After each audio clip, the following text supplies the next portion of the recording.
The second to last team in the mostly bad category of teams is the Cowboys, as you could probably imagine, given the title and thumbnail. They are really in a rough spot because they weren't any good with Dak Prescott, and now they face a major downgrade with Cooper Rush and Trey Lance. So things are only looking down from here, even with Micah Parsons coming back, which is really saying a lot because Parsons is a sensational player. The thing is, with the Cowboys, Rush is really bad. There's no disputing that. But he also is getting no support. The team is really poor in their pass protection, ranking 22nd in PFF pass blocking mixed with ESPN's pass blocking win rate. So it's a combined stat of the two. I think it's a good stat because it gives you 2 vantage points instead of just one. Sometimes PFF can be a little bit too high or low. Sometimes ESPN can be all over the place. So I think it's the best way to measure the offensive line, how well they're doing. And as you can see, they're not doing well.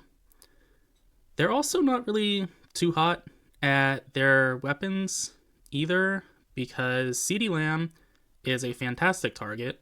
He's 9th in yards per game and 57th in yards per reception, which undersells him a little bit because he has more competency deep downfield than that 57th rank would show. I'm not saying he's great at it, but he's very solid at it. He can win deep downfield from the slot, and he's mainly being held back by the offensive line not providing enough time for him to get deep downfield, and the offense not being set up for deep field passing. So those are really big issues for Lamb that hold him back a little bit in the production department. He'll rack up the catches for days, but maybe not get the yardage that he possibly could if he went deep. So those are some issues. Additionally, Jake Ferguson is a really solid tight end.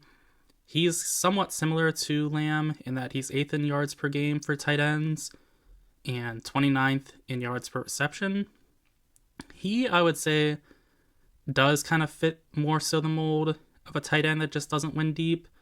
I think that's more to do with him than it is the scheme, but the scheme again doesn't really help him any with winning deep downfield.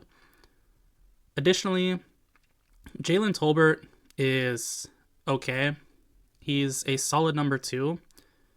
He is ideally a great number 3, I would say, but he's a fine number 2 also.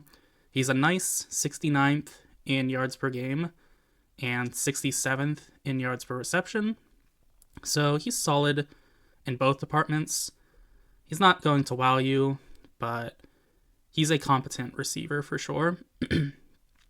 Everyone beyond them is a question mark at best, though. Jalen Brooks is not good, and he's entrusted with being their third weapon or receiver, so that's not ideal. Brandon Cooks has been hurt and ineffective lately, so it's just kind of a mess for their entire weapons group beyond, of course, their top 3 guys who are solid. So they don't have the requisite weapons, and they also don't have a good rushing attack, which really makes things super difficult to be effective on offense. You don't have a good passing attack, really, and you don't have the option to run either. In rushing expected points added, they're 22nd, which if you don't know what that stat is, I have a video that breaks it down. It's an awesome stat. In rushing success rate, they're 17th. So they can't rush the ball consistently, and they're not breaking off long plays either. They are really struggling on offense. Defensively, things are not much better either, because they're 30th in defensive expected points added and 20th in defensive success rate. So if anything, they're actually worse there than they are on offense, even, which is really surprising because they have a fair amount of talent on that side of the ball. Micah Parsons being the lead guy for them. He's been hurt this year, but he's still a fantastic option. They have 2 above average defenders, I would say, for certain, that are in the rotation right now. You have Parsons and you have Chauncey Golston. Those are among the best edge duos in the entire league. I don't know exactly where I'd place them, but I would say top 15 at a minimum, probably top 10. It's really great when Parsons has DeMarcus Lawrence to play off of, because Lawrence is such a great run defender and Parsons is such a great pass rusher. They play off each other very nicely. But Golston, he's not bad either. He's an effective player and he can get after the passer very efficiently also. So they have a good edge duo, but the problem with them is that they have a lot of poor defenders. I would go as far as to say they have 6 bad defenders.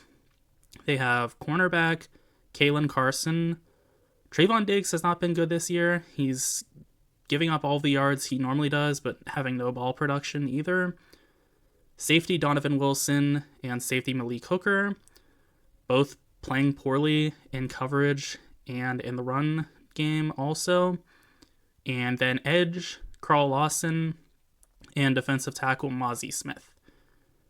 That is a recipe for disaster, to not have consistent star talent throughout the roster and to have some glaring issues all around the defensive side of the team. It's really problematic, and that's why the defense is so poor, even with there being some star players on the defensive side of things. The Cowboys are really rough. I think this year is just completely a lost season, which is unfortunate because it was supposed to be their all-in year, and that just did not have any legitimacy to it, seemingly, because they didn't really go out and get anybody, and they didn't even retain all of their players at the end of the season from last year to this year. So, yeah, the Cowboys are pretty rough. Those are my thoughts on them. Be sure to let me know what yours are in the comments section, and also be sure to like and subscribe for more content.